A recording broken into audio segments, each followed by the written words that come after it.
Have you ever felt overwhelmed by the chaos around you? The world may seem uncertain, but here's a powerful truth.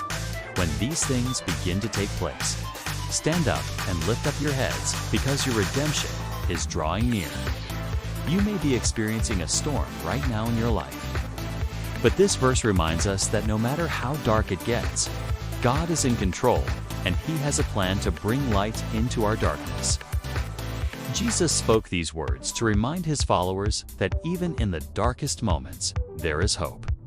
He was describing the end times, a period marked by turmoil, fear, and uncertainty. But instead of despair, Jesus commands us to look up, stand firm, and hold on to hope. Why? Because these signs point to something greater: God's ultimate plan of redemption.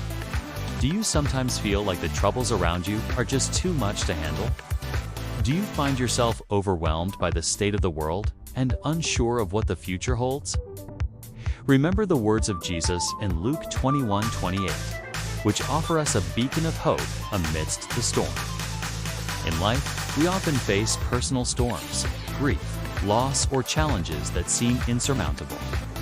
But Luke 21:28 teaches us that in those moments, we don't need to cower in fear. Instead, we can stand tall, lift our eyes, and trust that God is working, even when we can't see the full picture. Imagine a farmer working diligently in his field. As the weather forecast predicts an impending storm, he takes measures to protect his crops, securing what he can against the coming wind and rain. Yet there are some things he cannot save. Despite the efforts he's made, the storm arrives, causing damage to his field. But the farmer knows that the rain, though momentarily destructive, is essential for the growth of his crops. It will nourish the soil and bring forth a bountiful harvest in time. Similarly, our God is like the farmer tending to his field, and we are the precious crops. When the storms of life come our way, it might feel like everything is being washed away, and we may wonder why God allows such hardships to befall us. But just as the farmer trusts in the long-term benefits of rain, we can trust in God's perfect plan for our lives.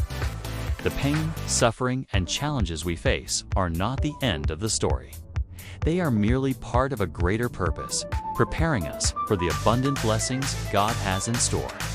Just as the rain nourishes the seeds, allowing them to grow into healthy plants that bear fruit, our trials and tribulations can help us grow spiritually. They can make us stronger, more resilient, and more compassionate. But what if the storm persists and doesn't seem to end? What if the sun refuses to peek through the clouds and we find ourselves questioning God's presence? That's when we need to remember the words of Jesus in Luke 21:28. Most redemption is near.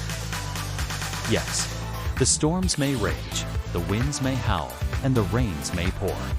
But we must hold fast to the belief that better days are coming. God is working in our lives, even when we cannot see it. He is cultivating within us a harvest of hope, faith, and love that will one day be revealed. So the next time you find yourself caught in the tempest of life, take a deep breath, stand tall, and lift your head towards the heavens.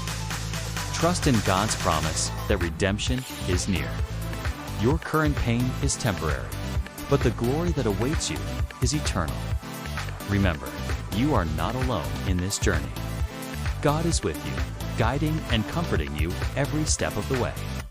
Lean on His promises, draw strength from His words, and know that He will never leave you nor forsake you.